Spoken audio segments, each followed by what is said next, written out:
Hello, my name is Evan Demarche. It's my great honor today to be with Professor Mohammed Marandi. He's from the University of Tehran. Professor, thank you so much for joining me. I know you've been busy doing interviews. I appreciate you being on with me. Thank you very much for inviting me. And every time I see you on other shows, you're always so insightful and you come from such a sober perspective. My first issue I'd like to talk to you about are the developments in the Iranian nuclear talks. Neither side's willing to bend on some of these issues. The Trump administration has been very inconsistent. At first, Witkoff came out and he said that they would be willing to allow enrichment for Tehran.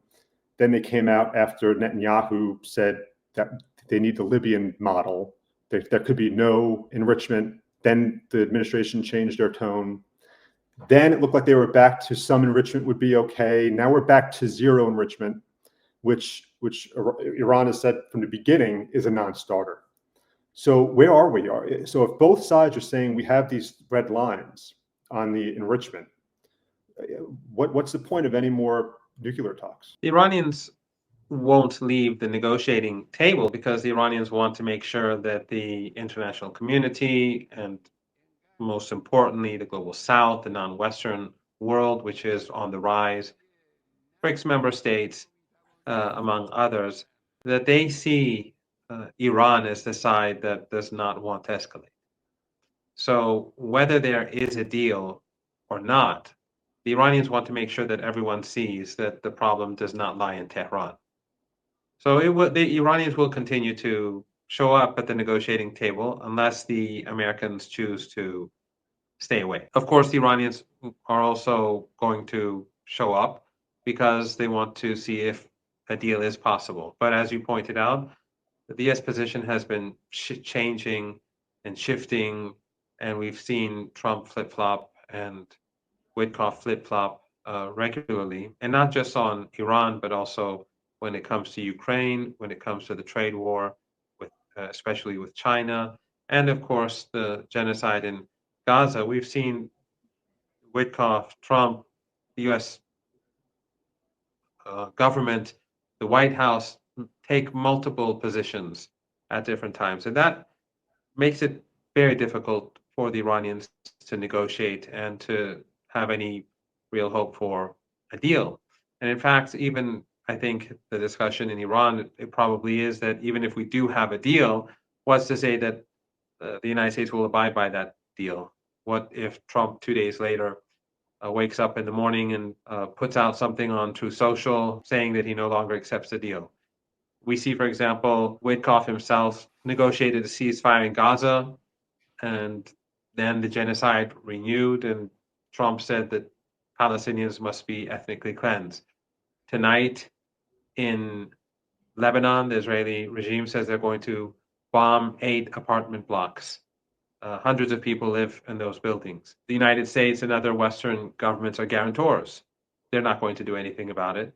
So when the United States shifts its position all the time, when it's not clear if they will abide by the commitments that they themselves have signed on to, and when they allow agreements to be violated in this way, then I think at the moment it's fair to say that the chances for a deal are very low.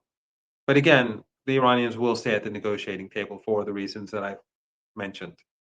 What right now, how's the feeling in Iran? Is this a big news story? Are people paying attention to the developments, or is this something that's been going on for so long? I feel like every year, I mean, Iran is 6 months from developing a nuclear bomb, and we all need to be prepared for that and react. Is this something that's just taken in stride by the population that you've at least interacted with? Or is this a big news story out there? How would you describe it? Yes, we've been hearing Netanyahu say for the last 30 years that Iran is weeks away, months away, sometimes a year or two away from making a nuclear weapon. And the Western media, they will mimic what he says, repeat what he says, and there is no or rarely any critique because the mainstream media works in harmony with the broader narratives of the Israeli regime or the U.S. government. But I would say that in Iran, when Trump first came to power for a second term, uh, there was a lot of discussion among people. But I think the more the United States keeps shifting its position, the less people follow uh, the news story like they did, because it's becoming repetitive and it's nothing is very credible. One day he says he threatens Iran, the next day he says something else. Then Witkoff says one thing one day, then he says something on another day. It's very difficult for ordinary Iranians to keep up. During the first few weeks, it would have an impact on the markets, on the Iranian currency, on the stock market.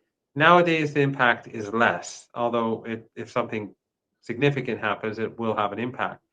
But posts on Truth Social or statements by Trump in the White House don't have the impact that they had 2 months ago. You mentioned before in previous interviews that Israel doesn't have the capacity to destroy the nuclear program in Iran. And I was curious, that would mean the U.S. would need to play a role in any kind of strikes. And if the nuclear deal doesn't get approved or agreed upon, that's supposed to be what happens. At least that's what we've been being told, that if this doesn't happen, I'm going to be pushed to do something that I don't want to do. This is what Trump would be saying. And the indication was, and I think he mentioned bombing these facilities. Does leadership in Tehran, do they believe that China and Russia, do they think that they would just sit by and watch this kind of development without playing any kind of role or coming to Iran's aid? Is that something that's being discussed, do you think, in the upper echelons of power in Tehran or with Moscow, with Beijing, that if there is a joint attack on our facilities, we're going to respond in a big way, and you guys need to get involved. This is why we've been getting closer recently. And do you think that's something out there, or do you think they would just sit idly by, I guess is the question? Well, I think it's clear that the Chinese and the Russians, they are sympathetic towards Iran. They have very close relations with Iran. And especially over the last few years, the relationship has been evolving very rapidly. After the war in Ukraine, the Iran-Russian relationship has expanded dramatically, and it's been expanding pretty well with China. But after the trade war, uh, I believe, it has picked up a lot of speed.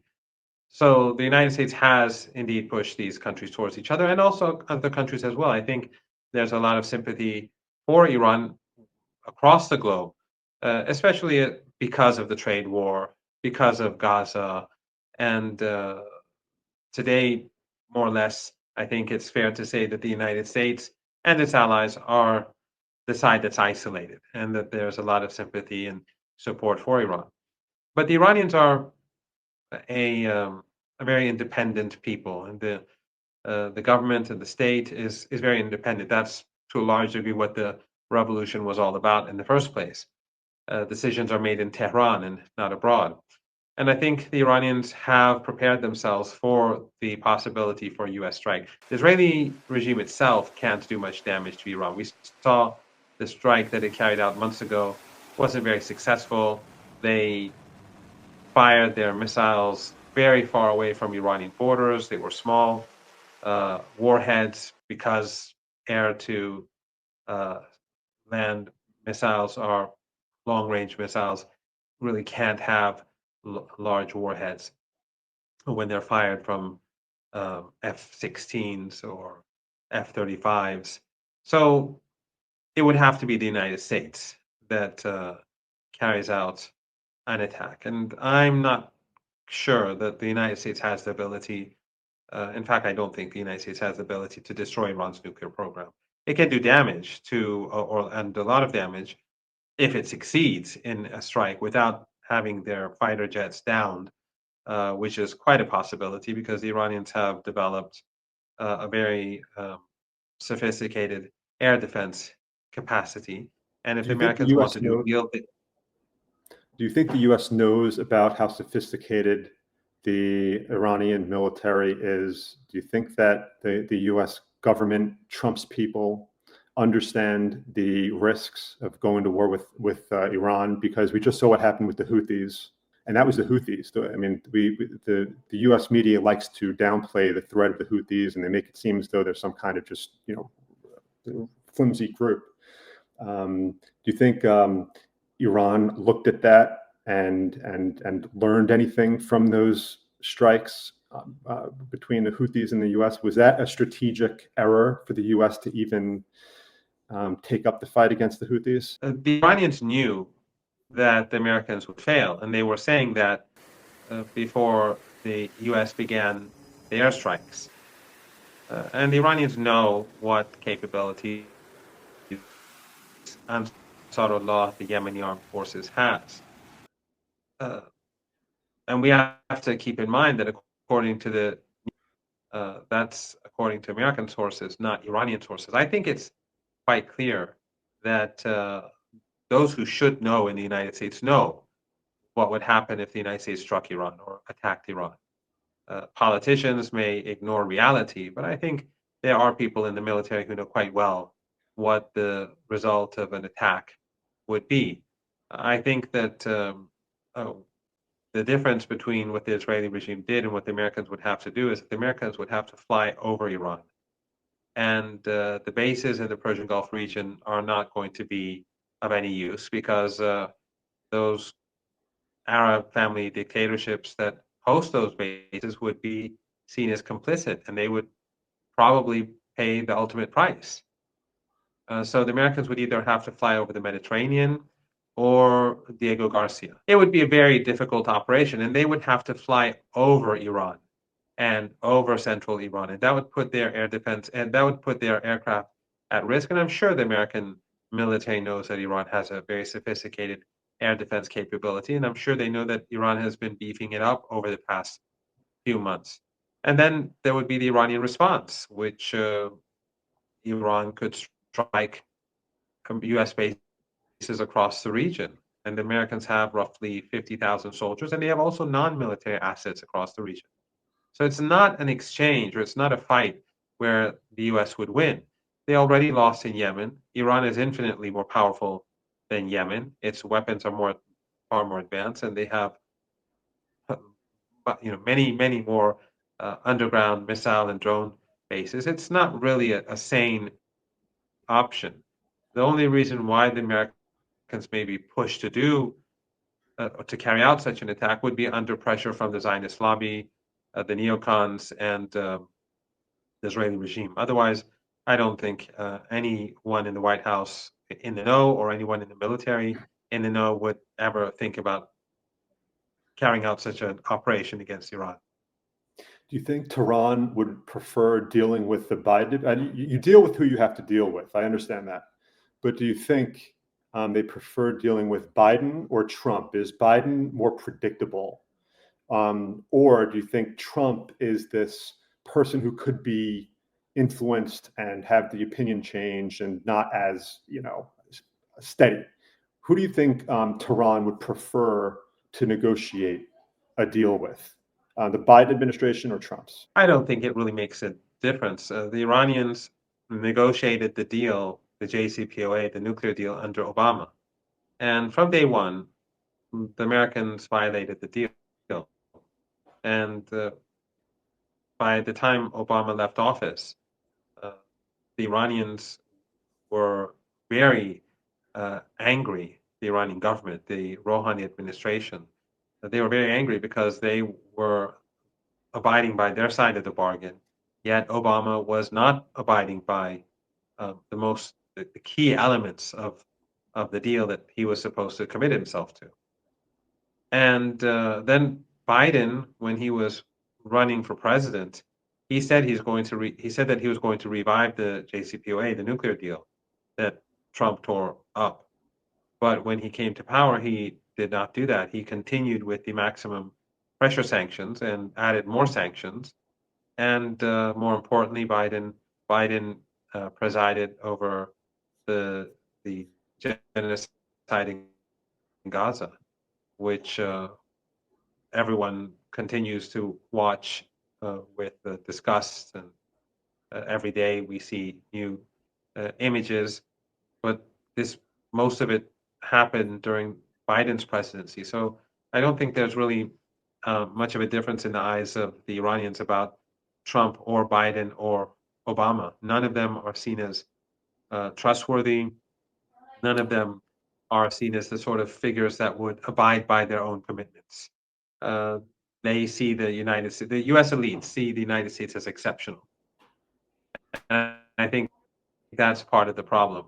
The United States feels that it can undermine agreements, it can ignore commitments if it wants because it is the United States, but everyone else must abide by their commitments. And that's how the United States has always behaved towards Iran. It's not just the nuclear deal. Ever since the beginning of the revolution, the Iranians and Americans have negotiated over different issues during different periods. And on every single occasion, it was the Iranians who carried out their side of the deal or their side of the bargain. Whereas I can say with confidence, the Americans did not carry out their side of the bargain in a single instance. My question to you is this: do you Donald Trump, even if he wanted a peace deal with Iran, even if he wanted one, he is facing so much pressure from what I'm reading in news reports. He's facing pressure from the Christian evangelicals, which are his base, and the pro-Israel lobby in the U.S. And in fact, Tucker Carlson, he said in a Twitter post yesterday, I don't know if you saw this, but another radio host by the name of Mark Levin was evidently recently in the White House trying to talk with Trump. At least this is according to Carlson's post. I could never verify this. Trying to stir him up for war and a hard line stance with Iran. But that's not an isolated view. And we have senators in Congress that recently wrote a letter saying that we will not allow, it's only zero enrichment. We will not allow anything else. So while Trump, I don't, he knows who he needs to keep happy. I appreciate that. Every politician does. He does find himself in a really challenging spot. Wouldn't you agree to that? Obviously, you are absolutely correct. Trump was brought to power with the support of very wealthy Zionists who have demands, and he has surrounded himself with Zionists and neocons. But he claims to be a very powerful president. He claims to be his own man. But I think events over the past 4 months have shown that that's not really the case. He said he's going to end the war in Ukraine in 24 hours, and he really could have. He could have immediately ended it when he came to power. He spoke about it during his candidacy, and he won convincingly. He won all the swing states, and he got the majority. He could have said that I don't want to be a part of this war anymore. It must come to an end, and it would have happened. He may have paid a bit of a political price, but now, if he wants to do the same thing, I don't think it's possible anymore. And he has become more like Biden over the past 4 months than Trump before election day, or at least before coming to office. I'm not saying that he's pursuing Biden's policies yet, but he is, these 4 months have been wasted because he's been weak, in my opinion, or dishonest, or both. You see the same. Yeah, the same you can see with China, for example, the tariffs, and then he had to back down on that, and the ceasefire in Gaza was attributed to him. Witkoff arranged the ceasefire on the eve of his presidency, and then literally a couple of weeks later, he himself said that the Palestinians must be ethnically cleansed. So either he's dishonest, or he's weak, or he's just influenced by whoever's the last person to meet him, or something like that, or it's a combination of the three. I really don't know. I don't think Trump is stupid. I don't think it's possible for a stupid person to get into the White House or to become a leader in any country. I don't think a person with a low IQ would be able to become a leader in any country, unless by chance or circumstances. But under normal conditions, I don't think that's possible. But I think that it's a combination of dishonesty, being weak, but also being easily persuaded to change his opinion. In any case, uh, the Iranians are not going to cross their red lines because enrichment is a sovereign right, and Iran is not going to give up its sovereignty. Also, Iran has a policy of being independent and self-reliant because of U.S. sanctions. The Iranians know that if the Americans if let's say Iran has one nuclear power plant right now, and it wants to develop a few others because we have a shortage of water, so we want desalination plants, but we also, since we consume a lot of fossil fuel, gasoline in Iran is 1 cent a liter. So the Iranian government wants to bring down consumption. One way of doing that is, of course, nuclear power plants. But if Iran, building power plants is expensive, but the electricity is cheap. So if Iran invests and pays a lot of money for these power plants, and then the Americans prevent Iran from purchasing fuel, that would both bring about an economic crisis and also many billions of dollars, or the equivalent of many billions of dollars, would be would have gone to waste. So the Iranians are not going to risk um, being dependent on the United States for anything. So they're not going to give up uh, the fuel cycle. If the Americans want a deal, if they want assurances that the nuclear program in Iran is peaceful, that can be done. There are ways to do that. That's what the IAEA, the International Atomic Energy Agency, is for. Uh, but if the Americans want to make Iran a country that forfeits its rights, it's not going to happen, even if it leads to conflict. I know you have to go very soon. I appreciate your time. I'm with Professor Marandi. Please, everyone watching this, check him out on X. His posts are very meaningful, and he really does keep us updated with what's going on in the Middle East and Gaza. And that's the last thing I wanted to talk to you briefly about. I know our time's basically at the end. And again, it's Professor Marandi. Check him out. It's on X, and he's a great follow. I had a quick question about Gaza, although it really requires no quick answers or no quick resolutions. What do you see happening right now in Gaza? Obviously, we know these humanitarian distribution centers are being set up, and it's becoming just almost it's the saddest thing to watch, these starving people approaching these centers and getting shot and killed. And the U.S. last night also prevented a UN ceasefire bill to show where the government currently stands on that issue. Do you see any kind of shift? Is this going to just keep going for the next year in the state that we're in? It's difficult to say what will happen. I think that Netanyahu will continue this war against children for as long as possible. And he will continue to carry out the genocide, this Holocaust, until the last Palestinian.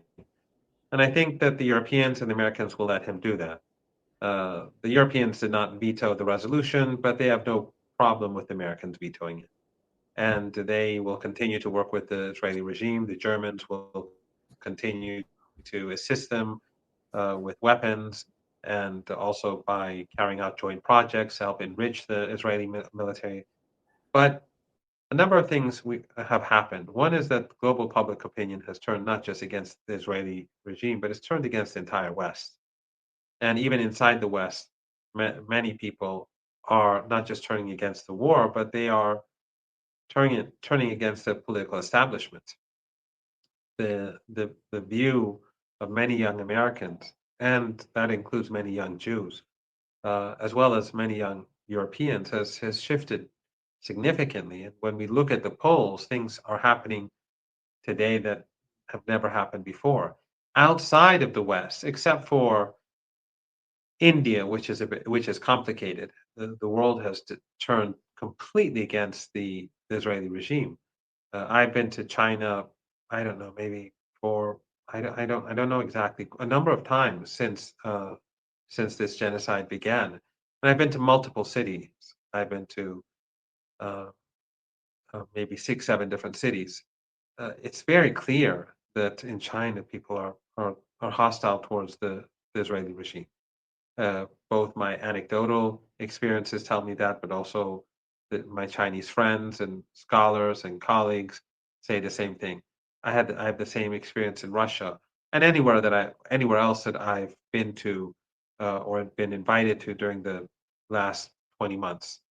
So the world has turned against not just the Israeli regime; it's turned against the West, and that is not good news for the United States that wants to compete with China and which has multiple adversaries to deal with, and a United States which has deep divides, deep divisions at home, not just between Trump and his traditional adversaries, but also now we see among the MAGA movement uh, deepening divisions, and Musk, of course, is now turning into an opposition of sorts, or his own opposition, I suppose, and that will have its own impact. So Thomas Massey, he's a congressman too, has stepped up a little bit in opposition. Thomas that's Massey right. from Kentucky. Yes, but I think that the nature of Massey's opposition, or Tucker Carlson or Candace Owens, among many others, and many young Jews as well, that their opposition to the genocide is one thing, but there are other divisions as well, such as with Musk, which doesn't have to do with this issue in Right. particular, but the divisions in the United States and the problems that the United States has over trade wars and Ukraine, all of these make the issue in Palestine much more problematic because brand America has been destroyed. Uh, the West, I think, its image has been completely demolished. But in any case, I don't think the political establishment in the West, despite all this, is prepared to change policy. But I do think that this policy change will be forced upon them. There are many things happening that we do not see. During the war, when Saddam Hussein invaded Iran, I was, for a period of time, a military diver. And my experience with water is that often the surface looks very calm, but underneath there, it's very different. And I think that in across our region, where you have so many family dictatorships that are in the American camp, and so much anger among people when they see the scenes in Gaza or in Lebanon or in Syria or in Yemen or the West Bank. Uh, I think that the potential for um, for the situation becoming more complicated in the coming years for the United States uh, increases in our region. And I think that the animosity towards the Israeli regime is becoming it's gradually becoming virtually almost universal. And I think that will ultimately lead to the end of the Netanyahu regime. And I do believe that in the eyes of so many people across the world, the Israeli regime has become so ugly that I just can't see the regime lasting much longer. I don't believe that uh, it will die in fire, but I do think that it will probably collapse due to ice, as one poet once upon a time put it. Well, on that note, Professor Marandi, thank you so much for joining me in the Trends Journal. It was great talking to you, and you're always so insightful. And it really will be a gift to our readers and viewers when they see this. So I appreciate that.